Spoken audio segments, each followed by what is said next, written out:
Hello students. तो last time अपन ने electric potential का कुछ बेसिक पॉइंट हमने क्लियर कर लिया था कि इलेक्ट्रिक पोटेंशियल जो है पॉइंट फंक्शन होता है। ठीक है। इसके अलावा ये भी हमने जान लिया था कि इलेक्ट्रिक पोटेंशियल को हम पोटेंशियल फील्ड भी कह सकते हैं। ठीक है, क्योंकि ये एक्चुअल में ये एक फील्ड ही होता है ना, ऐसा नहीं कि कोई अलग से एक टर्म है, ये दोनों भाई है, इलेक्ट्रिक फील्ड और पोटेंशियल। ठीक है, पोटेंशियल का सरनेम गायब हो गया जबकि इलेक्ट्रिक फील्ड का सरनेम है फील्ड। ठीक है, तो यहाँ पर आपको ध्यान रखना है कि इलेक्ट्रिक फील्ड और पोटेंशियल ये दोनों ही एक पॉइंट फंक्शन होते हैं, मतलब डिस्टेंस पर डिपेंड करते हैं। पॉइंट पर कोई ऑब्जर्वेशन डिस्टेंस होगी उस पर डिपेंड करते हैं ये।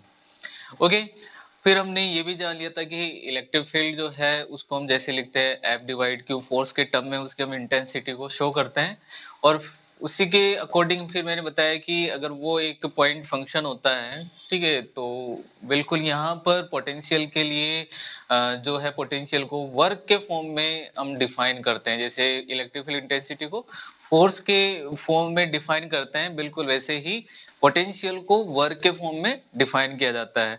और ये अपन जानते हैं कि अगर हमें इलेक्ट्रिक फील्ड जानना था तो पहले हमने फोर्स पढ़ा, तो बिल्कुल वैसे ही अगर हमें पोटेंशियल को जानना है तो हमें है ना पहले वर्क को पढ़ना चाहिए था। तो मैंने इसीलिए पिछले वाले लेक्चर में वर्क वाला टॉपिक लिया है। ठीक है, तो हमने लास्ट टाइम जान लिया था कि जो वर्क डन होता है अगर हम कोई भी चार्ज को एक पॉइंट से दूसरे पॉइंट में अगर डिस्प्लेस करते हैं, जैसे ये वो चार्ज था, सोर्स चार्ज था। ठीक है, और ये यहाँ पर कोई पॉइंट था हमने कंसीडर किया था, जैसे ए पॉइंट और ये था बी पॉइंट। ओके, अब हमने ये चेक किया था कि जब कोई भी टेस्ट चार्ज को किधर से भी लेकर आओ आप, ठीक है, यहाँ पर क्योंकि इलेक्ट्रिक फील्ड जो है वो क्या होता है, कंजर्वेटिव होता है। यहाँ पर वर्क जो है वो पाथ पर डिपेंड नहीं करेगा, ये इसकी इनिशियल और फाइनल पोजीशन पर डिपेंड करता है, ये हमने जान लिया था। ठीक है, और यहाँ से यहाँ तक हमने इसको डिस्प्लेस किया है। ठीक है, अब एक बार इसको समझिएगा, पहले एक बार हम इसका वर्क जो था वो पर लिख लेते हैं कि इसमें कितना वर्क हुआ था इसके लिए। ठीक है, तो हमने जाना था कि इसके लिए वर्क डन कितना था, वर्क डन है ना, मैं यहाँ लिख देता हूँ, work done to shift Q naught from A point to B point. Okay, ये हमने जान लिया था ये वाला पॉइंट। और इसके लिए वो वर्क कितना मिला था, मैं यहाँ पर क्या लिखूंगा, W A to B is equal to minus, अगर ये टेस्ट चार्ज क्यू नॉट है, इंटीग्रेशन ए टू बी। ठीक है, और ये क्या था यहाँ पर, E vector dot D R vector. एक ओके, तो यहाँ पर हमने इस तरीके से वर्क इसके लिए फाइंड कर लिया था। अब आप यहाँ पर इसको ऐसे समझिएगा कि जैसे हम फोर्स के लिए करते हैं कि यहाँ पर कोई फील्ड होता है तो यहाँ पर कोई फोर्स अप्लाई हो रहा होता है, यहाँ पर कोई फील्ड होता है तो फील्ड तो है ना डिस्टेंस पर डिपेंड करता है, क्योंकि ये तो पॉइंट फंक्शन है। और पोटेंशियल भी एक पॉइंट फंक्शन है, इसका मतलब यहाँ ए पॉइंट पर कोई अलग पोटेंशियल होगा, बी पॉइंट पर अलग पोटेंशियल होगा। अगर हम यहाँ पर ए पॉइंट और बी पॉइंट का पोटेंशियल कंसिडर करें, जैसे यहाँ अगर पोटेंशियल है वी और यहाँ पोटेंशियल है वी बी, तो आप चेक कर पाओगे कि कहाँ पर वर्क ज्यादा हो रहा होगा। तो आप यहाँ पर बोलोगे कि डब्ल्यू बी जो है वो ग्रेटर होगा, ठीक है, किससे, डब्ल्यू ए से ये ग्रेटर होगा। ये आपको समझ में आ गया होगा। ठीक है, यहाँ पर वर्क यहाँ से यहाँ तक डिस्प्लेस करने में वर्क ज्यादा होगा, तो यहाँ का पोटेंशियल इसका मतलब ज्यादा हुआ होगा, मतलब यहाँ का फील्ड ज्यादा है, फिर तो पोटेंशियल फील्ड ज्यादा है, तो यहाँ का पोटेंशियल भी ज्यादा है और यहाँ का पोटेंशियल कम होगा। ठीक है, तो हमने ये जान लिया था कि पहले ही कि पोटेंशियल को हम वर्क के फॉर्म में डिफाइन करेंगे। जैसे हमने चेक कर लिया था कि E इक्वल अगर हम लिखते हैं जैसे F डिवाइड Q, फोर्स के टर्म में इलेक्ट्रिक फील्ड इंटेंसिटी को, क्योंकि हम फोर्स कितना अप्लाई हो रहा है उसी के अकॉर्डिंग हम उसकी इंटेंसिटी को बताते हैं। कम लग रहा है तो इसका मतलब इंटेंसिटी कम है ना, फोर्स ज्यादा लग रहा है तो इंटेंसिटी ज्यादा होगी। बिल्कुल ऐसे ही यहाँ पर हम इलेक्ट्रिक पोटेंशियल को डिफाइन करते हैं, है ना, V इक्वल यहाँ क्या लिखते हैं, W डिवाइड Q, है ना। तो पहले हम यहाँ पर एक्चुअल डेफिनेशन क्या होगी इलेक्ट्रिक पोटेंशियल की वो हम यहाँ पर सीखना चाहेंगे। तो इसके लिए हम क्या करते हैं कि ये वाला टर्म इसी के अकॉर्डिंग यहाँ पर लिख लेते हैं कि अगर यहाँ पर ये फील्ड है तो ये भी फील्ड है, और ये फोर्स के टर्म में अगर हम इसको डिफाइन करते हैं तो यहाँ पर पोटेंशियल को जो डिफाइन करेंगे वर्क के टर्म में हम यहाँ पर डिफाइन करेंगे। ओके, तो यहाँ पर मुझे लिखना चाहिए क्या, VB minus VA। Okay, VB minus VA, तभी तो ये पोटेंशियल को बताएगा। तो यहाँ पर अभी ये पोटेंशियल ना होकर ये क्या होगा, पोटेंशियल डिफरेंस हो जाएगा। तो मुझे यहाँ पर अभी क्या लिखना चाहिए, पोटेंशियल डिफरेंस। तो अपना टॉपिक अब क्या बन जाएगा, यहाँ का नेक्स्ट टॉपिक क्या होगा अब, पोटेंशियल डिफरेंस। ओके, तो आज का टॉपिक क्या रहेगा अपना, पोटेंशियल डिफरेंस इन पोटेंशियल। ठीक है, तो अभी हम यहाँ पर पढ़ रहे हैं क्या, पोटेंशियल डिफरेंस को हम यहाँ पर पढ़ रहे हैं। पहले हमें यही पढ़ना चाहिए। ओके, डायरेक्टली पोटेंशियल को नहीं पढ़ना चाहिए। तो यहाँ से हम क्यू नॉट को अगर मैं इस डायरेक्शन में भेज दूंगा, ठीक है, यहाँ से हमने क्यू नॉट है ना, हमने वर्क डन फाइंड कर लिया था। ठीक है, तो मैं यहाँ पर लिख सकता हूँ from work done, from work done W A to B divide Q naught equal minus A to B E vector dot dr vector हो जाएगा। ओके, एंड ये वाला टर्म जो है किसके इक्वल होगा, VB माइनस VA के इक्वल होगा। देखो यहाँ पर आपको, क्योंकि हम यहाँ पर ये वर्क किसके लिए फाइंड किया था हमने, ड्यू टू एक्सटर्नल एजेंट की वजह से, है ना, एक्सटर्नल एजेंट के लिए हमने फाइंड किया। तो A टू B हमें लिखना चाहिए। अगर आप फील्ड के लिए वर्क फाइंड करना चाहोगे तो आपको B टू A यहाँ पर लिखना चाहिए होगा। ओके, तो यहाँ पर अभी जो पोटेंशियल डिफरेंस होगा उसको मैं क्या लिखूंगा, ऐसे नहीं कि यहाँ पर आप A टू B लिख रहे हैं तो VA माइनस VB लिख देंगे, नहीं, यहाँ पर हमें क्या लिखना चाहिए, है ना, potential. So potential difference, so potential difference VB minus VA। Okay, क्योंकि VB इज ग्रेटर देन है VA से, so VB minus VA is equal to minus A to B E vector dot dr vector. लेकिन हम यहाँ पर check करते हैं कि पोटेंशियल जो है पॉइंट फंक्शन है, तो मैं इसको क्या लिख देता हूँ एज ए डिस्टेंस के टर्म में, जैसे RA, और यहाँ पर ये क्या हो जाएगा RB, हम यहाँ पर लिख देते हैं इसको। क्लियर यहाँ तक कि A पॉइंट की डिस्टेंस यहाँ से क्या होगी, RA होगी, B पॉइंट की यहाँ से डिस्टेंस क्या होगी, RB होगी। तो इस टर्म में हम इसको यहाँ पर लिख देते हैं। ये बातें हमें मालूम हो गई। ओके, अब अपना टारगेट क्या रहेगा कि पोटेंशियल फाइंड करना होगा, जैसे बी पॉइंट पर। अभी हम केवल पोटेंशियल की डेफिनेशन ही यहाँ पर फाइंड कर रहे हैं, ठीक है, एक एज ए इंटीग्रल के फॉर्म में। तो अभी आप चेक करिए यहाँ से कि अगर VA ये वाला जो इनिशियल पॉइंट है, अभी यहाँ पर ये क्या बता रहा है, पोटेंशियल डिफरेंस को बता रहा है, कोई पोटेंशियल की डेफिनेशन को, ये है ना, मतलब ये पोटेंशियल को डिफाइन नहीं कर रहा है, ये केवल पोटेंशियल डिफरेंस को डिफाइन कर रहा है। हम यहाँ पर इनिशियल पॉइंट को कंसीडर कर लेते हैं, कहां पर, इंफिनिटी पर कंसीडर कर लेते हैं। ठीक है, if RA okay equal to infinity, so VA equal क्या हो जाएगा, जीरो, क्योंकि वहां पर इलेक्ट्रिक फील्ड प्रेजेंट ही नहीं होगा। तो ये VA वाला मतलब ये पोटेंशियल भी वहां पर प्रेजेंट नहीं होगा, इसलिए वहां पर VA क्या हो जाएगा, जीरो हो जाएगा। और मैं यहाँ पर RB को, है ना, ओनली R अगर कंसीडर कर लूं तो VB में यहाँ पर लिख सकता हूँ ओनली V। ठीक है, तो ये टर्म अगर मैं यहाँ पर लिखूंगा तो क्या बन जाएगा, V minus zero equal minus infinity to R E vector dot dr vector. Okay, so electric potential, अब देखो यहाँ से हमें केवल क्या मिल रहा है ना, हमें यहाँ पोटेंशियल डिफरेंस मालूम नहीं हो रहा एक्चुअल में। हम यहाँ पर क्या है, तो ये पोटेंशियल डिफरेंस ही देखिए, इंफिनिटी पर कितना पोटेंशियल, जीरो, है ना, कोई भी पॉइंट पर कितना पोटेंशियल V, तो हम यहाँ पर डिफरेंस ही बता रहे हैं। ओके, तो अभी यहाँ पर मैं क्या लिख सकता हूँ, सो electric potential, so electric potential, so electric potential V equal minus infinity to R E vector dot dr vector. तो ये इलेक्ट्रिक पोटेंशियल की डेफिनेशन हमें मिल गई।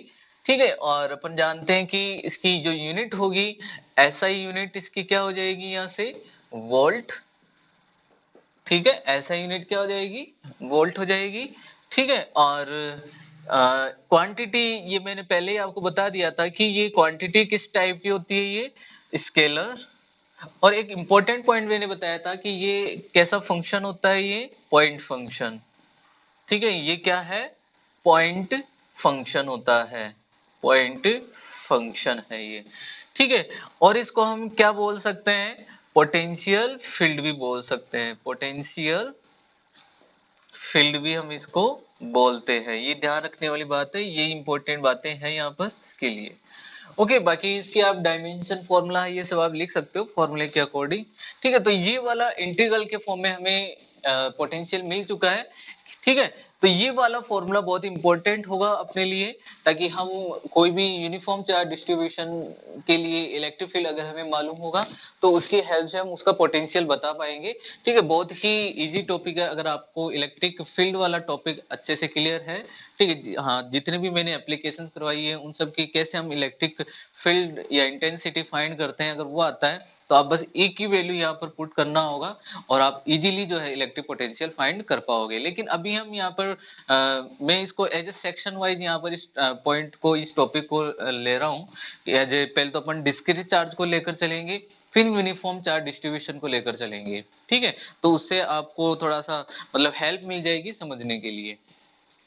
तो ये इलेक्ट्रिक पोटेंशियल को हमने इस तरीके से डिफाइन कर दिया।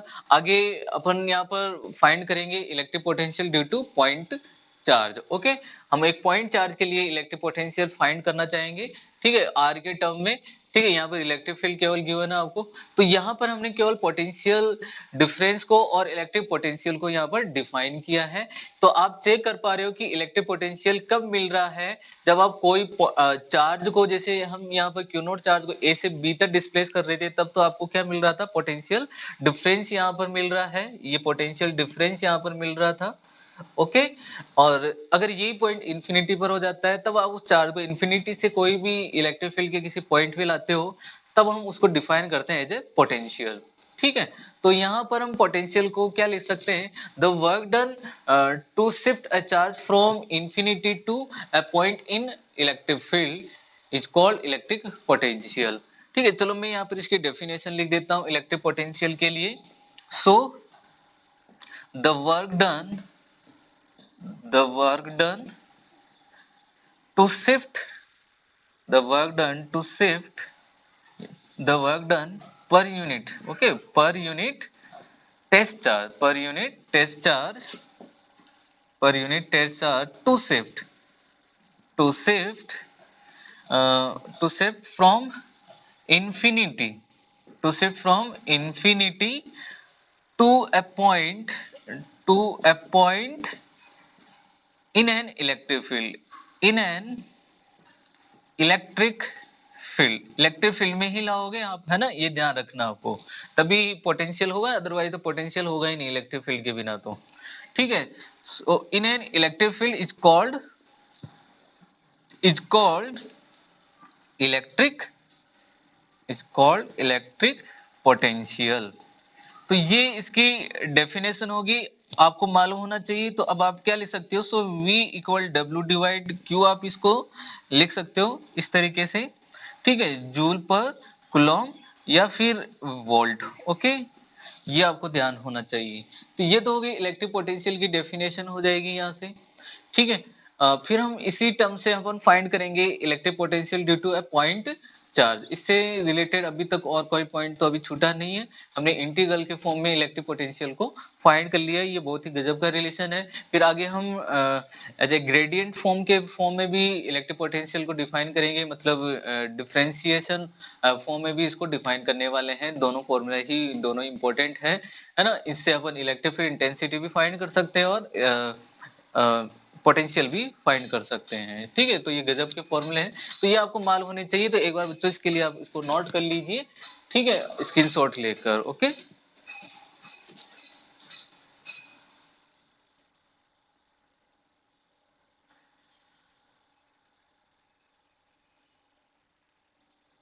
ओके, अब चेक करते हैं एक बार, पहले इनके कुछ एग्जांपल्स क्लियर कर लेते हैं, जो हमने भी पोटेंशियल डिफरेंस और पोटेंशियल जो कॉन्सेप्ट क्लियर किया। फिर उसके बाद में हम पढ़ेंगे potential due to a point charge, ठीक है। उसके बाद में हम और आगे पढ़ेंगे कि डिस्क्रीट चार्ज के लिए हम इलेक्ट्रिक पोटेंशियल को कैसे लिख पाएंगे, और यूनिफॉर्म चार्ज डिस्ट्रीब्यूशन के लिए हम इलेक्ट्रिक पोटेंशियल को कैसे लिख पाएंगे, फिर उनके अपन स्टेप वाइज उनके टॉपिक और लेंगे आगे। पहले डिस्क्रीट चार्ज को कंप्लीट करेंगे, किस किस तरीके के न्यूमेरिकल्स वहां पर बन सकते हैं, फिर उसके बाद में हम यूनिफॉर्म चार्ज डिस्ट्रीब्यूशन का अलग से सेक्शन करेंगे कंप्लीट, और फिर हम चेक करेंगे कि किस किस तरीके के उस पर न्यूमेरिकल्स बन सकते हैं, ठीक है। तो बहुत ही इंपॉर्टेंट है, हालांकि इलेक्ट्रिक पोटेंशियल इस चैप्टर में सबसे ज्यादा इंपॉर्टेंट होता है potential energy, electric potential energy. जो मैं एक बार इलेक्ट्रिक पोटेंशियल को कंप्लीट कर लेंगे, उसके बाद में हम पोटेंशियल एनर्जी को ही कंप्लीट करने वाले हैं, आगे उसी को पढ़ने वाले हैं। तो इलेक्ट्रिक पोटेंशियल एनर्जी आप तब ही फाइंड कर पाओगे जब आपको पोटेंशियल के बारे में मालूम होगा, ठीक है। इसलिए हम यहाँ पर इस चीज को अच्छे से सीख रहे हैं। ओके, तो यहाँ पर पहले देखो पोटेंशियल डिफरेंस से बेस जो डेफिनेशन थी मैंने डिफाइन किया, उसी पर बेस एक एग्जांपल लिया है। मान लो कि 1 माइक्रोकूलम चार्ज है और इसको हम शिफ्ट करते हैं from A to B and it's found that work done, है ना, कोई इलेक्ट्रिक फील्ड है और उस इलेक्ट्रिक फील्ड में हम इस 1 माइक्रोकूलम चार्ज को ए से बी तक क्या करते हैं, उसको शिफ्ट करते हैं, और मान लो कि उस पर इतना वर्क डन हो रहा है 40 माइक्रोजूल। तो find the potential difference VA minus VB। तो बहुत सिंपल सी बात है, यहाँ पर देखो फर्स्ट सॉल्यूशन क्या हो जाएगा, है ना, पोटेंशियल डिफरेंस और वर्क डन वाला है यहाँ पर रिलेशन, तो अपन जानते ही हैं VA, यहाँ पर मैं क्या लिख सकता हूँ, VA minus VB equal W divide Q लिख सकता हूँ, बस सिंपली यही तो पूछा है यहाँ पर, VA माइनस VB यहाँ पर पूछा है। Okay, so VA minus VB equal to यहाँ पर क्या हो जाएगा, VA माइनस VB, है ना, सॉरी यहाँ पर अपन क्या लिखते हैं, VB minus VA, okay, VB minus VA लिखते हैं, okay, VB minus VA, okay, and W, क्योंकि हम A से B तक इसको शिफ्ट कर रहे हैं तो लिखते क्या है, VB माइनस VA लिखते हैं, जो मैंने अभी बताया था पहले आपको, ठीक है, क्योंकि यहाँ पर आप इसको ऐसे लिख पाओगे, W A to B shift कर रहे हैं तब वर्क कितना हो रहा है, तब आप चेक कर पाओगे वर्क कितना हो रहा है, तब आप वर्क कितना है 40 माइक्रोजूल, मतलब 40 into 10 power -6 joule, and Q यहाँ पर कितना है 1 माइक्रो कूलम, सो 1 इंटू 10 पावर -6 कूलम, तो ये कैंसिल हो जाएगा 40 जूल।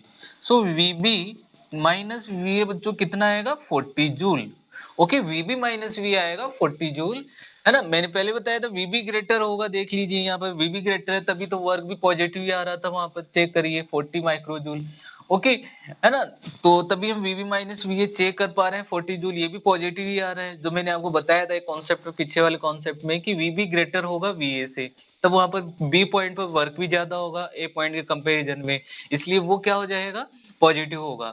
अब वहां पर अपन साइन यूज कर रहे थे, जैसे माइनस आ रहा है, ठीक है, वर्क डन के लिए, इसका मतलब हम A टू B शिफ्ट कर रहे हैं तो ऑब्वियसली माइनस ही आएगा, क्योंकि B पर ज्यादा है, हम A से माइनस B में B को माइनस कर रहे हैं एक्चुअल में, तो वो नेगेटिव आना ही है, ठीक है। अब जैसे यहाँ पर VA माइनस VB पूछा है, तो मैं अब इसको क्या लिख सकता हूँ, so VA minus VB equal to -40 joule, ये इसका आंसर होगा -40 जूल। आपको ऑप्शन में ये भी मिलेगा और ये भी मिलेगा, दोनों ही मिलेंगे 40 जूल, ठीक है, ए ऑप्शन मिल गया, बी ऑप्शन में मिल गया -40 जूल, है ना, सी ऑप्शन में मिल गया आपको, जैसे 20 जूल ऐसा कुछ भी दे दिया आपको, या 80 जूल कुछ भी दे दिया, ठीक है, और फोर्थ में और कोई वैल्यू दे दी या नन ऑफ दीज आपको ऐसा कुछ गिवन होगा, तो ये आपको मालूम होना चाहिए। साइन के बारे में अच्छे से आपको कॉन्सेप्ट क्लियर कर लेना है, ठीक है, ये मैंने आपको पहले वाले भी बता दिया, और उससे पिछले वाला जो फर्स्ट लेक्चर था इसका इलेक्ट्रिक पोटेंशियल का, वहां पर मैंने वर्क के लिए कैसे हम साइन यूज करते हैं, पॉजिटिव कब होता है नेगेटिव कब होता है, तो वो बातें आपको मालूम होनी चाहिए। यहाँ पर एक्सटर्नल एजेंट के लिए ये वर्क क्या आ रहा है, नेगेटिव हो रहा है, ठीक है, अगर यहाँ पर इलेक्ट्रिक फील्ड के लिए यहाँ पर ये पोटेंशियल या वर्क की बात आ जाती है, तो वो हम यहाँ पर क्या लिखना होता है, नेगेटिव आपको लिखना होता है, ठीक है, ये पॉजिटिव है अभी एक्सटर्नल एजेंट के लिए, ओके। ये अब अपन आगे क्वेश्चन सोल्व करते हैं, solution number 2, question number check करिए 2 में क्या है, find the potential difference VAB between A00 and B आपको लोकेट किया हुआ है 111 इन एन इलेक्ट्रिक फील्ड, आपको ये कोई इलेक्ट्रिक फील्ड गिवन है, ठीक है, ए से बी तक इसको हमें क्या करना है, शिफ्ट करना है, VAB आपको यहाँ पर फाइंड करना है, VAB का मतलब होगा VA minus VB, okay, VAB का मीन्स यहाँ पर क्या है, VA माइनस VB, तो मैं ओनली VAB लिख देता हूँ, VAB इक्वल मैं क्या लिख सकता हूँ, एंट्री गेट, ठीक है, और ये कहां से कहां होगा, A2, है ना, सॉरी A2B होगा, ठीक है, A टू B, ओके, और इलेक्ट्रिक फील्ड आपको गिवन है ई वेक्टर और मैं यहाँ पर क्या लिख देता हूँ साथ में डी आर वेक्टर। ओके, अब एक बार हम इसकी वैल्यूज को पुट कर देते हैं ताकि हम ये चेक कर पाए कि इलेक्ट्रिक पोटेंशियल आपको कहाँ कहाँ मिलने वाला है। ठीक है भाई, आपको x के अलोंग भी मिलने वाला है या y के भी अलोंग आपको ये इलेक्ट्रिक पोटेंशियल मिलेगा। सो मैं क्या लिख सकता हूँ, VAB equal minus A to B, E vector की वैल्यू क्या है, y I k plus x j k होगी एंड डॉट dr मतलब dx है ना, dx I k plus dy j k and plus dz k k। Okay, ये आपको मालूम होना चाहिए। अब आप इसको मल्टीप्लाई कर दीजिए, डॉट प्रोडक्ट करवाइए इसका, तो आप चेक कर पाओगे y इंटू dx मिलेगा और x इंटू dy मिलेगा, बाकी टर्म क्या हो जाएंगे यहाँ पर जीरो हो जाएंगे। सो बच्चों VAB इलेक्ट्रिक पोटेंशियल इसका यहाँ पर कितना हो जाएगा, माइनस में लिख देता हूं। ठीक है, और माइनस में ये क्या हो जाएगा, इंटीग्रेट माइनस में इंटीग्रेट ये बनेगा क्या, A to B y dx। Okay, y dx हो जाएगा और मैं ब्रैकेट में लिख देता हूं y dx and plus x dy। Okay, ये आपको मालूम होना चाहिए। अब जो आप एक चीज और चेक करिए यहाँ पर कि ये y dx plus x dy actual में है चीज क्या। देखिए अपन जानते हैं कि मैं यहाँ पर समझा देता हूं। ओके, एक्स वाई, ओके, आपको अगर इसका मान लो कि डिफरेंशिएट करना हो टाइम के रेस्पेक्ट में, तो बच्चों आप क्या लिखते हो, इसको आपने y को छोड़ दिया, पहले x का डिफरेंशिएट कर दिया हो मान लीजिए इस तरीके से, तो अपन इसका एक चेन रूल वाला फॉर्मूला याद हो, y into D X plus x into D Y Y D T, D X Y D T, D Y Y D T, इस तरीके से आप इसको लिख पाओगे। ओके, तो यहां पर मैं केवल इसको अगर मैं dt वाला टर्म हटा दूं तो ये क्या बन जाएगा, dxy, y dx plus x dy है ना, dxy बन जाएगा। तो मैं इस टर्म को क्या लिख सकता हूं, dxy लिख सकता हूं। So VAB equal minus A to B और क्या लिख पाएंगे इसको, dxy। मैंने इसीलिए क्वेश्चन लिया है, अच्छा क्वेश्चन था ये। ठीक है, A टू B dxy हो जाएगा। अब आप चेक कर पा रहे हो ये एक डिफरेंशिएट फॉर्म है। ठीक है, और ये क्या है, इंटीग्रल फॉर्म है, दोनों एक दूसरे के अपोजिट होते हैं, तो दोनों क्या कर देंगे, कैंसिल कर देंगे। कहने का मतलब आप यूं बोल लीजिए कि आप अगर एक्स वाई का इंटीग्रेशन करते हो तो ओनली अब क्या बचने वाला है, एक्स वाई यहाँ पर बचने वाला है और लिमिट क्या रहेगी, ए टू बी रहेगी। ओके, तो मैं यहाँ पर इसको लिख देता हूं। देखिए, so VAB is equal to minus में ही अभी मैं माइनस टर्म यूज कर रहा हूं। ठीक है, और ये क्या आ जाएगा, एक्स वाई आ जाएगा, ए टू बी आ जाएगा। ठीक है, तो अपने पास में चेक कर पा रहे हैं कि एक पर तो कोऑर्डिनेट जीरो है, बी के कोऑर्डिनेट गिवन है, तो मैं इसको बी टू ए कर देता हूं, तो ये माइनस साइन ऑब्वियसली डायरेक्टली क्या हो जाएगा, यहाँ पर रिमूव हो जाएगा।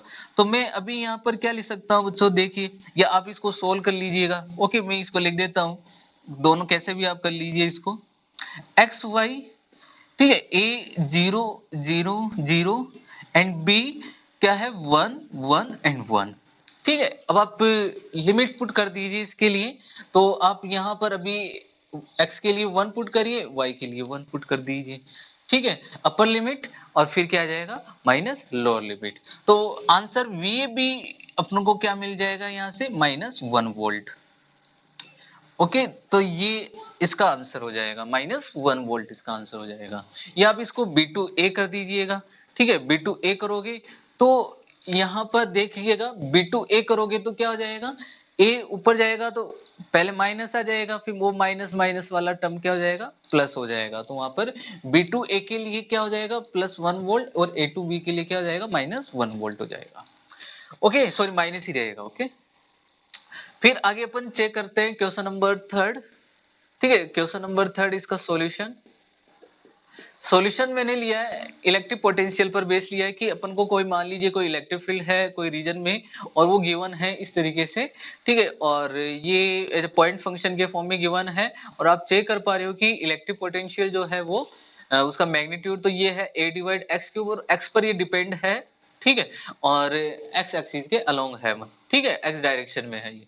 Right an expression for the potential in the region. ठीक है, आपको इसके पोटेंशियल के लिए आपको एक्सप्रेशन लिखना है, तो आप इजीली लिख पाओगे v equal minus integration infinity to क्या होता है, r होता है, ठीक है, इन्फिनिटी टू आर होता है, लेकिन यहाँ पर तो आपको x के लिए लिखना है तो आप x लिख दीजिए यहाँ पर। ओके, इन्फिनिटी टू x लिख देते हैं अपन, और यहाँ पर मैं क्या लिख दूंगा, e vector dot dr vector लिखूंगा।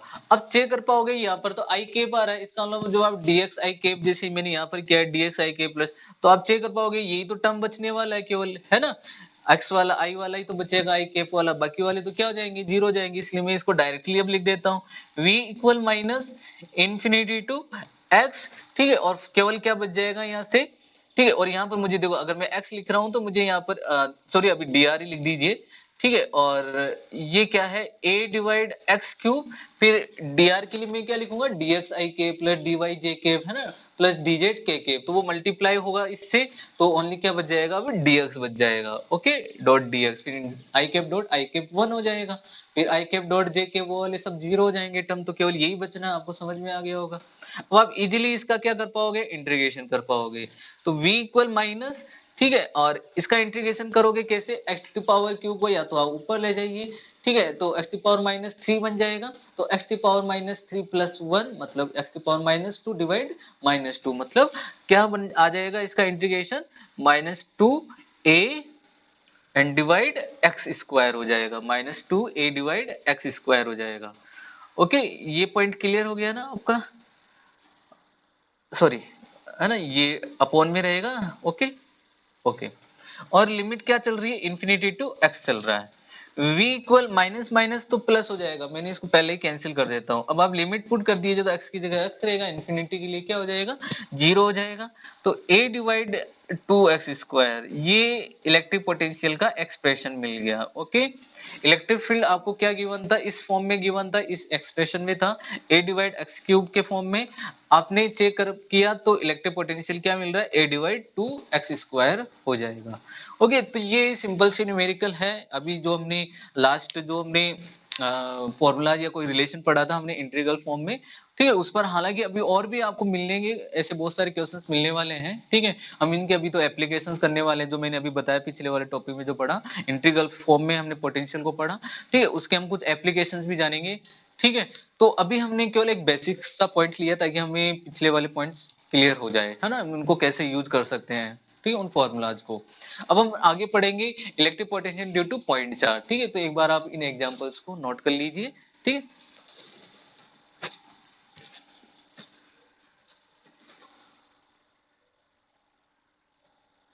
ओके, अब हम यहाँ पर क्या रीड करेंगे, electric potential due to a point charge, की एक पॉइंट चार्ज के लिए इलेक्ट्रिक पोटेंशियल जो है वो क्या होता है, उसका एक्सप्रेशन क्या है, वो किन वैल्यूज पर डिपेंड करता है, ये सब हम यहाँ पर चेक करने वाले हैं। तो इसके लिए हम एक बार वापस से चलते हैं, कहाँ पर, उसी सोर्स चार्ज पर चलते हैं, ठीक है। तो हम यहाँ पर कंसिडर कर लेते हैं, लेट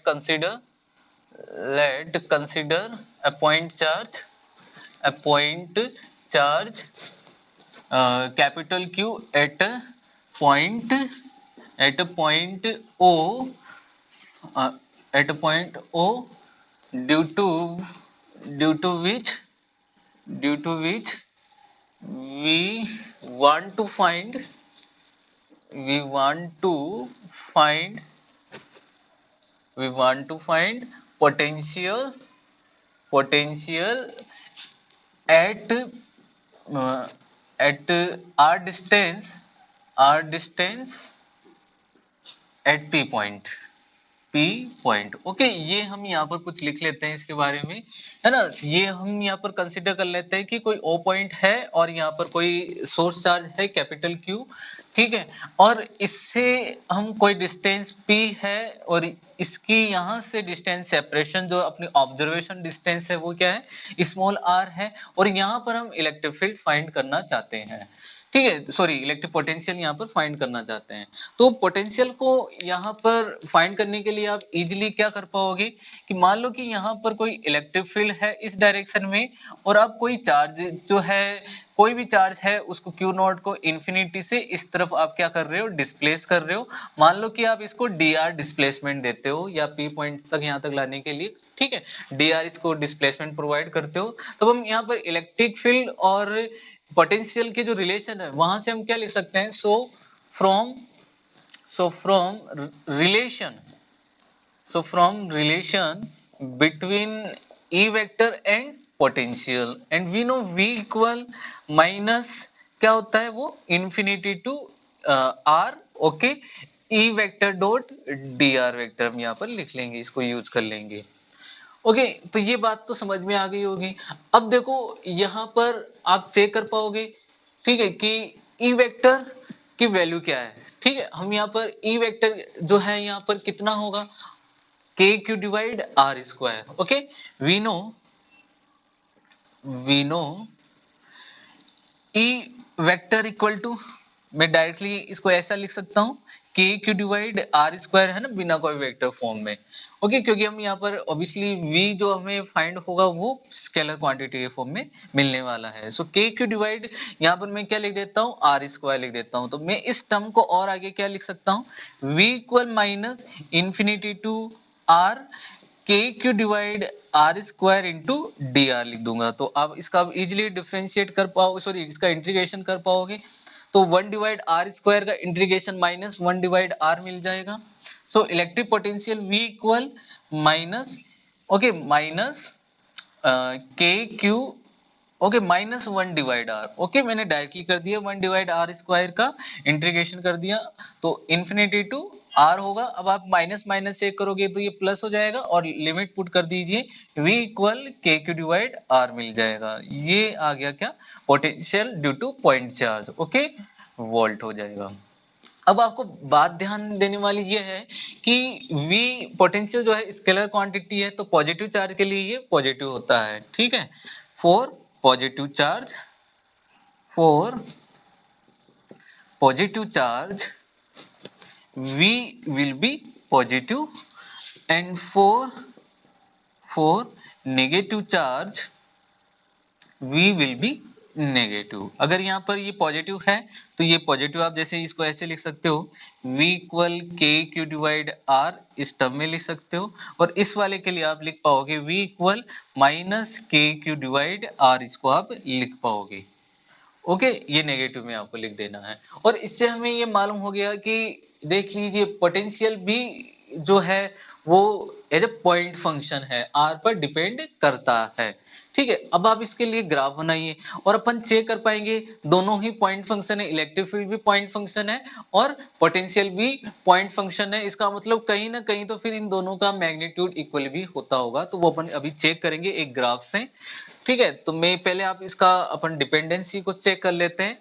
ठीक है, तो यहाँ पर अपन चेक कर पा रहे हैं कि v जो है डायरेक्टली प्रोपोर्शनल है magnitude of the charge. Okay, v directly proportional to q, means अगर आप इसके लिए कोई कर्व ड्रॉ करो तो q और ये v, तो आपको यहाँ पर क्या मिलेगी, एक स्ट्रेट लाइन यहाँ पर मिल जाएगी। ओके, ये q पर डायरेक्टली डिपेंड है। q का मैग्नीट्यूड जितना ज्यादा होगा पोटेंशियल भी उतना ही ज्यादा होगा, कम होगा। तो अब आप चेक करिए, देखो है ना, इसके वजह से अगर Q का मैग्नीट्यूड आप यहाँ पर इंक्रीज करोगे तो इसका पोटेंशियल भी, यहाँ का पोटेंशियल फील्ड बोल दो या पोटेंशियल भी क्या होगा, ज्यादा होगा। अगर आप यहाँ पर पोटेंशियल ज्यादा होगा तो कोई चार्ज अगर यहाँ पे लेके आओगे तो उसका वर्क भी क्या हो जाएगा, और ज्यादा इंक्रीज हो जाएगा। अगर पोटेंशियल कम हो जाएगा तो वर्क भी क्या हो जाएगा, डिक्रीज हो जाएगा। तो ये बातें आपको दिमाग में रखनी है इन चीजों को, है ना, ये कॉन्सेप्ट होते हैं, छोटे छोटे बारीक बारीक कॉन्सेप्ट होते हैं ये, जो है ना कहीं पर भी कोई क्वेश्चन को गलत करवा सकते हैं, है ना। ठीक है, अब अपन सेकंड ऑब्जर्वेशन चेक करते हैं इसका कि v is inversely proportional to r। Okay, ये हमें मालूम लग रहा है यहाँ से। ओके, तो अगर आप इसका कोई कर्व ड्रॉ करते हो, अब मैं यहाँ पर ये कर्व ड्रॉ कर रहा हूँ किसके लिए, क्योंकि यहाँ पर अपन चेक कर पाते हैं कि e is also point function but is dependent on inversely proportional to r square, and this is inversely proportional to r। Okay, यहाँ पर अपन चेक कर पा रहे हैं दोनों ही क्या है, पॉइंट फंक्शन है। ठीक है, एक बार मैं दोनों का ही कर्व ड्रॉ करूंगा यहाँ पर, v vector, sorry v and e। Okay, इस तरीके से तो आप चेक कर पाओगे कि अगर मैं e के लिए कर्व ड्रॉ करूं तो e बहुत ही रैपिडली, बहुत ही तेजी से क्या होगा, डिक्रीज होगा, और फिर ये फाइनली धीरे धीरे धीरे क्या होगा, डिक्रीज होना स्टार्ट करेगा ऐसे। ओके, इस तरीके से हम इसको बोल सकते हैं। एक बार मैं अच्छे से बना देता हूँ इस चीज को।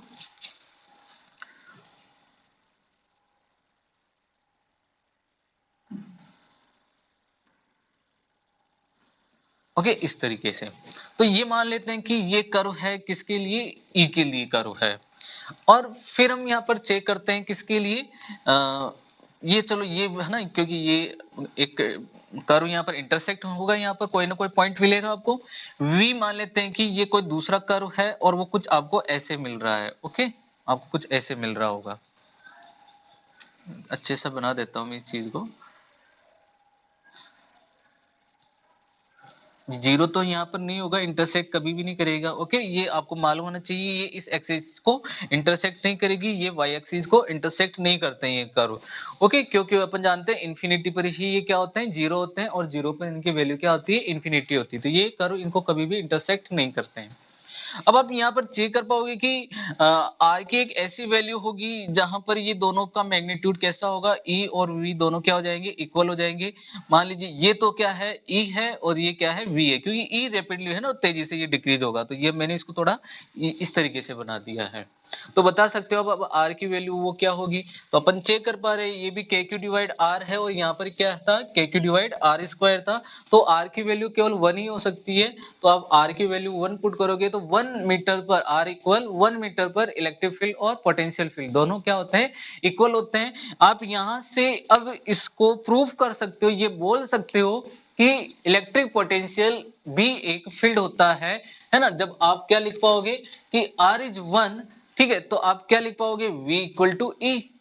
सही बात है ना, इसका मतलब पोटेंशियल भी क्या है, एक फील्ड है। ओके, ये बात आपको मालूम होनी चाहिए। तो ये बहुत ही अच्छा पॉइंट था यहाँ का। बस ये समझाने वाला पॉइंट है कि पोटेंशियल भी क्या होता है, फील्ड के फॉर्म में होता है, एज ए पॉइंट फंक्शन होता है।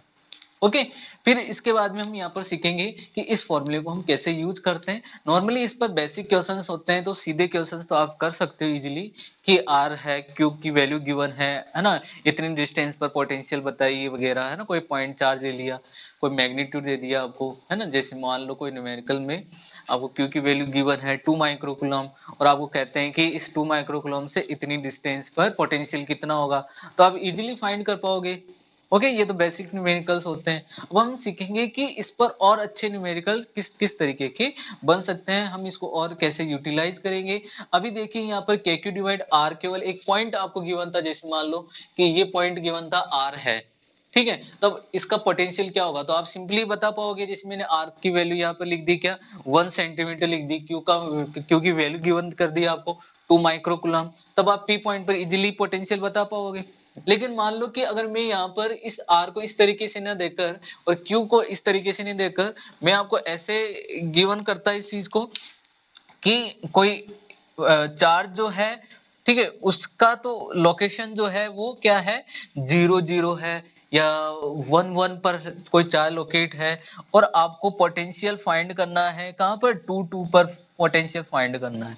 अब कैसे करोगे, ये बातें ध्यान देने वाली है। तो हम इसको कैसे यूज कर पाते हैं, तो वो अपन अब आगे वाले सेक्शन में इसको चेक करेंगे। ओके, तो ये पॉइंट आपको क्लियर हो गया होगा यहाँ तक का, ठीक है। तो एक बार इस चीज को भी आप नोट कर लीजिए। और खास बात ये, अगर कोई 12th क्लास का स्टूडेंट अगर इस लेक्चर को देख रहा है, तो 12th क्लास में ये टॉपिक, 12th क्लास के लिए ये टॉपिक बहुत ही इंपॉर्टेंट है बोर्ड एग्जाम के लिए। ये क्वेश्चन जो है एज इट इज 2 मार्क्स का बोर्ड एग्जाम में पूछा जा चुका है, और रिपीट होता रहता है, ये बार बार में 2 या 3 साल से रिपीट हो जाता है। तो इसका ध्यान रखना आपको इस टॉपिक का, ठीक है। फिर अपन और आगे कुछ पॉइंट्स लेके आ रहा हूँ, मैं बता दूंगा कि कौन कौन से क्वेश्चन इंपॉर्टेंट होंगे। ओके, तो एक बार इसको भी आप नोट कर लीजिए स्क्रीनशॉट लेकर।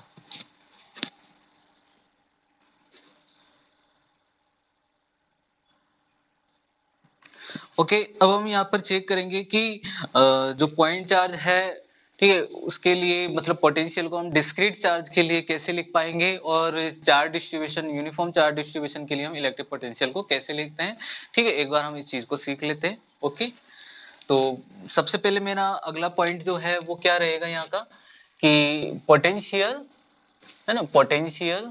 हाँ, एक बात और, पोटेंशियल को हम ध्यान रखना है कि वोल्टेज भी कहते हैं इसको, potential due to discrete charge, discrete charge.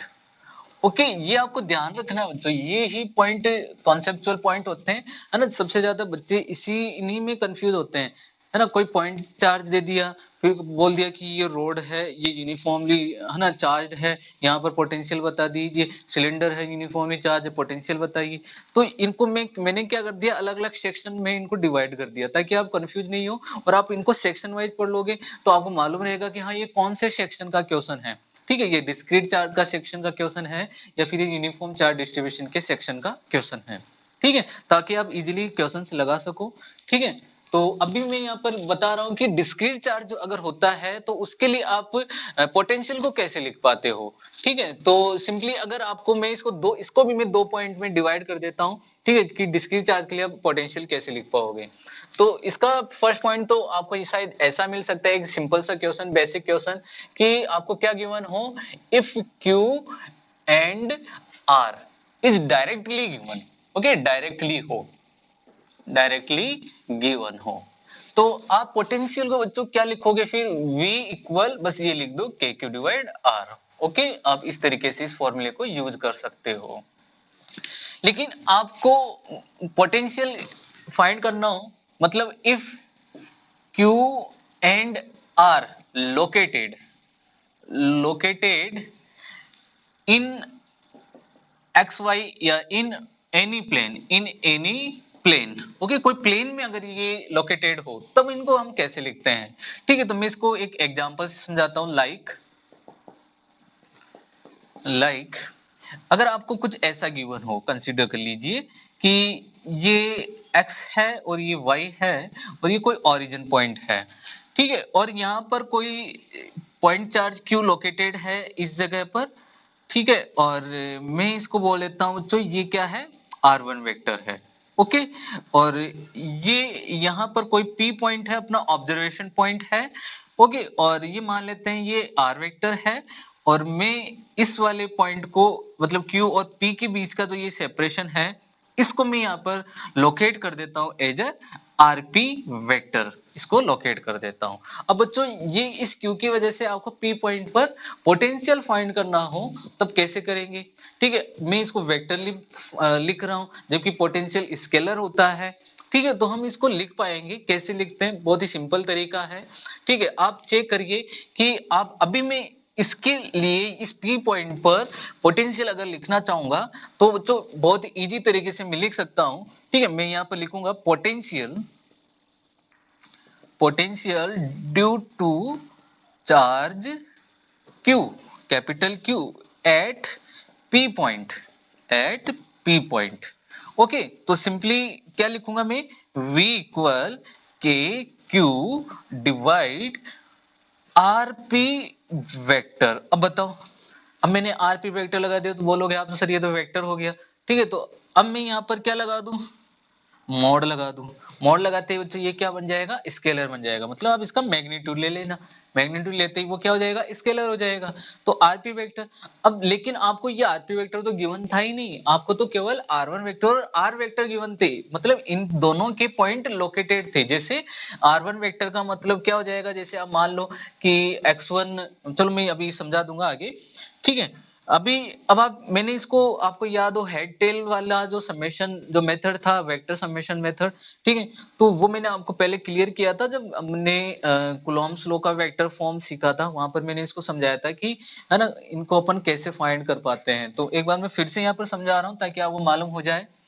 देखिए, अपन जानते हैं कि बच्चों ये होता है क्या, ए वेक्टर, और ये क्या होता है, बी वेक्टर। जब हम इन दोनों को ऐड करते हैं हेड टेल मेथड से, ठीक है, हेड टेल मेथड से जब हम इसको ऐड करते हैं तो आप जानते हो कि इसका रिजल्टेंट ये होता है आर वेक्टर, और ये दोनों का, इसका बी का हेड और इस रिजल्टेंट का हेड दोनों क्या कर रहे थे, कोइंसाइड कर रहे होते हैं, और इसका हेड और इसका टेल यहाँ पर कोइंसाइड कर रहे होते हैं, जिसको आप ऐड करवाते हो। तो ऐसी सिचुएशन आप इसमें देखिए कि ऐसी वाली सिचुएशन इसमें है ना कैसी बन रही है, और कौन ए वेक्टर की तरह बिहेव कर रहा है, कौन आर वेक्टर की तरह बिहेव कर रहा है, और कौन बी वेक्टर की तरह बिहेव कर रहा है। तब आप इजीली चेक कर पाओगे। यहाँ से देखिए, यहाँ से ये आप देखिए, ये इसका हेड है और ये इधर से एक टेल जा रहा है, और इधर ये दो हेड मिल रहे हैं, तो ये वाली सिचुएशन यहाँ पर मिल रही है। इसका मतलब ये बी होगा सिंपली, और ये बताओ कि ये क्या हो जाएगा, यहाँ पर आर हो जाएगा। ठीक है, और ये क्या हो जाएगा, ए हो जाएगा। तो मैं इसके अकॉर्डिंग अगर यहाँ पर लिखना चाहूंगा ठीक है, क्योंकि आप जानते हो आर वेक्टर इक्वल क्या होता है, ए वेक्टर प्लस बी वेक्टर होता है। तो बच्चों अभी आर वेक्टर क्या अपना है ना, ये स्मॉल आर वेक्टर हो जाएगा, और ए वेक्टर यहाँ पर कौन है, आर वन वेक्टर है, और बच्चों बी वेक्टर क्या है यहाँ पर, आर पी वेक्टर है। बताओ कोई दिक्कत नहीं आता। अब आर वन वेक्टर को इधर ले जाऊंगा तो आर पी वेक्टर की वैल्यू आ जाएगी। So R P vector is equal to R vector minus R one vector हो जाएगा। अब आप आर पी वेक्टर की वैल्यू यहाँ पर पुट कर सकते हो। सो पोटेंशियल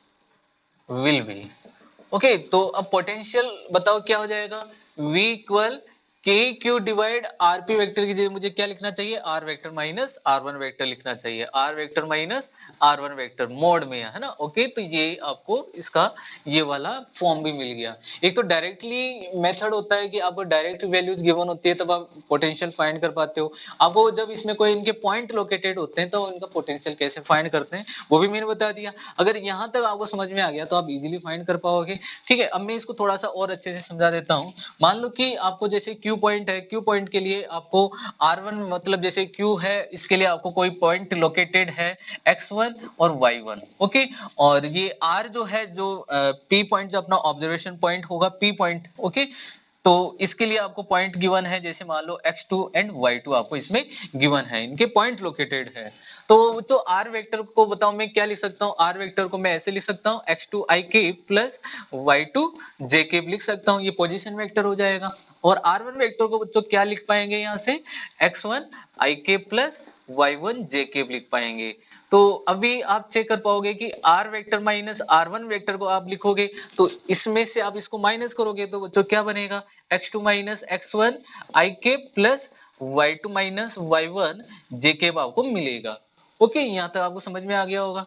अब आपको इसका मॉड लेना है तो आप लिख पाओगे कि r vector minus r1 vector mod ये क्या होगा, तो आप इजीली बता पाओगे कि ये क्या होगा, x2 root x2 minus x1 all square plus y2 minus y1 all square. अभी मैं इस पर एक आपको न्यूमेरिकल करा दूंगा तो आपको पूरा ये कॉन्सेप्ट ही क्लियर हो जाएगा। तो अब बस आप इसको यहाँ पर पुट करना है और ये फाइंड हो जाएगा। ठीक है, मैं एक बार इस पर एक एग्जांपल करवा देता हूँ ताकि आपको और ये अच्छे से क्लियर हो जाए। ठीक है, ये वाला पॉइंट।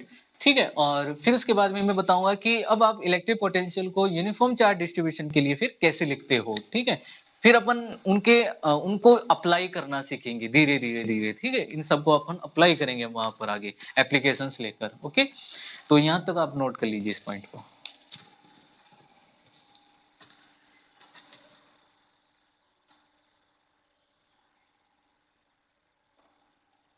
ओके, अब चेक करते हैं। देखो यहाँ पर मैंने ये जो एग्जांपल लिया है, ये एग्जांपल एज ए देखो पहले वाले पर तो बेस है ही। ठीक है, कि कैसे आप कोई पॉइंटेड फॉर्म में मतलब एज ए वेक्टर फॉर्म में पोटेंशियल को फाइंड कर सकते हो इस तरीके से कोऑर्डिनेट फॉर्म में। इसके अलावा ये न्यूमेरिकल जो है सुपरपोजिशन बेस पर भी है कि अगर एक से ज्यादा चार्ज वहां पर अगर प्लेस होते हैं तब आप क्या करते हो। तो ये बातें आप जानते हो कि पहले हमने इसके दो टॉपिक क्लियर किए हुए हैं, फोर्स के लिए और इलेक्ट्रिक फील्ड के लिए। तो आप सिंपली जानते हो आप उसको सुपरपोजिशन लॉ यूज करोगे। लेकिन वहां पर आप जानते हो कि इलेक्ट्रिक फील्ड और फोर्स के लिए जब हम सुपरपोजिशन लॉ यूज करते हैं तो वहां पर हम डायरेक्शन का बहुत इंपॉर्टेंट रोल होता है। लेकिन यहाँ पर अपन जानते हैं कि ये स्केलर क्वांटिटी होती है तो यहाँ पर कोई डायरेक्शन का रोल नहीं है। आप इसको डायरेक्टली आप इसको सोल्व कर सकते हो, ऐड करो बस आंसर आ जाएंगे।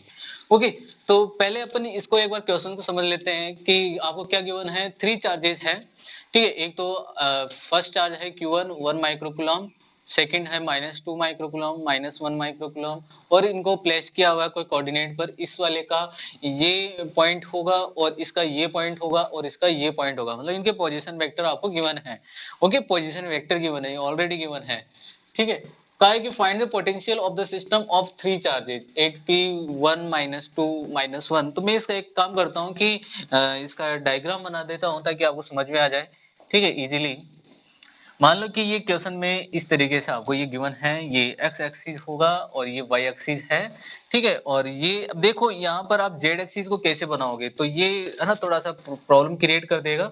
तो आपको थोड़ा सा इस पॉइंट को ध्यान रखना है। जैसे मान लो कि ये Q1 चार्ज है वो ओरिजिन पॉइंट पर होगा। ओके, यहाँ पर ये लोकेटेड होगा क्योंकि यहाँ पर 0 0 आपको गिवन है। ओके, ये तो फर्स्ट पॉइंट हो गया यहाँ का 1 माइक्रोकूलम। Q2 चार्ज जो है वो किस में है, बी पॉइंट पर है, लेकिन ये एक्स में भी है, एक्स में तो माइनस पे है, मतलब इस साइड में होगा, वाई में इस डायरेक्शन में है, ठीक है, और मतलब इस तरफ है, और ये जेड भी आ रहा है साथ में, ये ध्यान रखना है आपको, ठीक है, मतलब ये ऑलमोस्ट जो है ये चार्ज बी वाला यहाँ पर होगा, ओके, ये बी यहाँ पर होगा, क्यू बी लोकेटेड होगा। मैं यहाँ पे लिख देता हूँ -1 2 3, इसको इसका पॉइंट यहाँ पर इसको लोकेट कर देता हूँ, और ये ऑब्वियसली 0 0 0 होगा।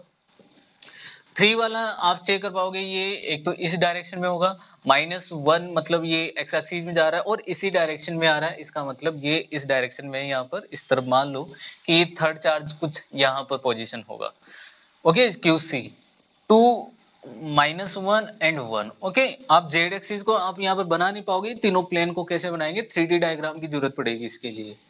Find the potential of the system of 3 charges at P point, और पी पॉइंट यहाँ पर कोई लोकेटेड होगा 1 पर है, -2 एंड -1 मतलब माइनस में उस डायरेक्शन में होगा, मतलब इस प्लेन में ना होकर ये पॉइंट उस डायरेक्शन में है। तो कहने का मतलब आपको इतना ज्यादा सोचने की कोई जरूरत ही नहीं है, ठीक है। आपको करना क्या है कि इस Q1 की वजह से उस P पॉइंट पर पोटेंशियल फाइंड कर लो, फिर इसकी वजह से उस P पॉइंट पर पोटेंशियल फाइंड कर लो, फिर C के लिए इस P पॉइंट पर पोटेंशियल फाइंड कर लो, और तीनों सुपरपोज होंगे वहां पर P पॉइंट पर, और उनको क्या कर दो, ऐड कर दो। तो सिंपली मैं यहाँ पर लिख देता हूँ पोटेंशियल V1, ओके, इस चार्ज V1 के लिए। तो फॉर्मूला क्या लिखेंगे, V के Q1 एंड डिवाइड, वहां पर अभी फॉर्मूला क्या लिख रहे थे, R vector minus R1 vector, R vector minus R1 vector हो जाएगा, और मॉड में होगा। अब जो आर वेक्टर बताओ क्या है ना, आर वेक्टर अपना ये पी पॉइंट होगा, यही था अपने लिए आर वेक्टर। देखो मैं अभी यहाँ लिख देता हूँ या ऊपर लिख देता हूँ, क्योंकि इसकी सब में नीड होगी। आर वेक्टर का मतलब है यहाँ पर 1 आई केप, मतलब i cap, okay, -2 J cap and minus के केप, ओके, ये आर वेक्टर गिवन है आपको। और R1 वेक्टर क्या है, 0 0 0 0। तो सिंपली आप V1 equal 9 into 10 power 9, Q1 की वैल्यू कितनी है, 1 माइक्रोकूलम मींस इंटू 10 पावर -6, यहाँ पर हम लिख देंगे, and divide mod R vector मतलब क्या है, I cap -2 J cap minus के केप, ओके, एंड -0 -0 -0, ओके। जब आप इसको सोल्व करोगे तो यही बचना है, और जब आप इसका रूट लोगे तो चेक कर लीजिए क्या आना है यहाँ पर। सो V1 इक्वल यहाँ से तो कितना बच जाएगा, 9 इंटू 10 पावर 3 यहाँ पर बच जाएगा, और अपॉन में ये रूट में कितना आ जाएगा चेक कर लीजिए, ये 4 हो जाएगा, 4 1 5 एंड 6, मतलब √6 यहाँ पर आपको मिल जाएगा, 9/√6, ओके, वोल्ट हो जाएगा। ये फर्स्ट वाला, इसकी वजह से पी पॉइंट पर पोटेंशियल मालूम हो गया। अब बी के लिए आप पोटेंशियल फाइंड कर लीजिए, ठीक है। सो V2 इक्वल, अब आप चेक करोगे कि V2 इक्वल के Q2 डिवाइड, वही लिखोगे R vector minus R2 vector लिख देना बस मोड में, ओके। सो V2 इक्वल के 9 इंटू 10 पावर 9, के Q2 देखो नेगेटिव है, मैंने कहा है कि पोटेंशियल अगर नेगेटिव चार्ज है तो नेगेटिव आपको लेना होगा इसको, है ना, ये वेक्टर क्वांटिटी है नहीं, तो यहाँ पर आपको माइनस साइन यूज कर लेना है, माइनस, ठीक है, 2 इंटू 10 पावर -6 ये हो जाएगा यहाँ पर, and divide mod R vector क्या था बच्चों, आई केप -2 जे के माइनस के cap, okay, and minus R2 vector. अब जो R2 कहां पर है, ये रहा अपना R2, ठीक है, माइनस आई केप प्लस 2 जे केप प्लस 3 जे केप। तो मैं एक बार इसको ब्रैकेट में लिख देता हूं, minus I cap and plus 2 J cap and plus 3 K cap, okay, ये इस तरीके से होगा।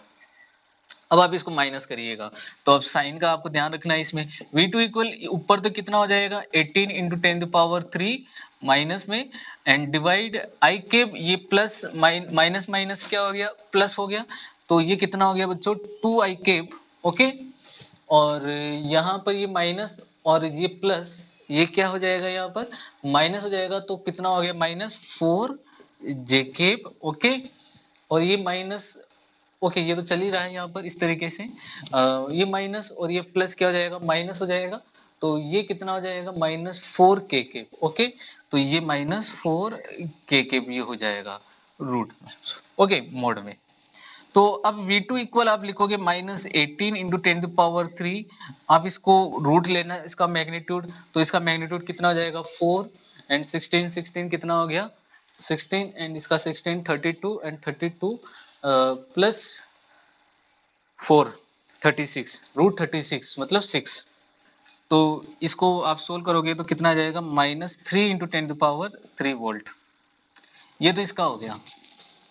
ओके, अब V3 आप फाइंड कर लीजिए, इसका V3 क्या होगा। V3 V3 के लिए आप क्या लिखोगे, K Q3 divide mod R vector minus R3 vector.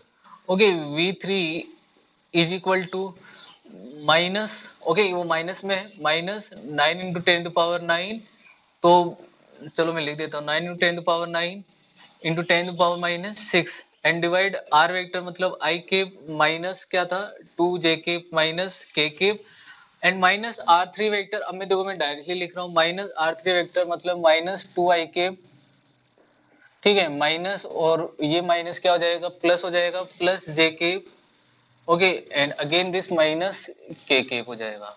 अब आप चेक कर पाओगे V3 इक्वल, ऊपर तो कितना बच रहा है 9 × 10⁻³ एंड डिवाइड यहाँ पर कितना बच रहा है मॉड में -I केप और -J cap and -2K cap हो गया। तो यहाँ पर इसका आप मैग्नीट्यूड लो तो 4, एक 5 और एक 6, तो V3 इक्वल यहाँ पर कितना हो जाएगा -9 × 10⁻³ एंड डिवाइड कितना आ जाएगा √6 हो गया, ठीक है, वोल्ट हो जाएगा। अब आपको इसको क्या करना है, P पॉइंट पर ये सब सुपरपोज हो रहे हैं, सो Vp equal V1 + V2 + V3 लिख दीजिए। सो बच्चों Vp इक्वल V1 की वैल्यू, हाँ V1 की वैल्यू चेक करिए, देखो यहाँ पर ये नेगेटिव है और ये क्या है पॉजिटिव है, तो ये तो कैंसिल हो जाएगा और फाइनली केवल V2 वाला जो बच रहा है वही रहेगा। तो आंसर क्या आएगा अपना -3 × 10⁻³ वोल्ट, ये इसका आंसर होगा। ओके, तो पिछले वाला जो टॉपिक था उसको हमने यहाँ पर यूटिलाइज कर लिया कि कैसे हम इसको यूज कर सकते हैं, ठीक है, इस फॉर्म में। तो ये पॉइंट भी क्लियर हो गया होगा आपका। अब अपन चेक करेंगे कि कैसे हम यूनिफॉर्म चार्ज डिस्ट्रीब्यूशन के लिए इलेक्ट्रिक पोटेंशियल को लिखते हैं, या फिर मैं एक काम करता हूँ इस पॉइंट को मैं जब यूनिफॉर्म चार्ज डिस्ट्रीब्यूशन कराऊंगा वहीं पर अपन ले लेंगे इस चीज को, ठीक है।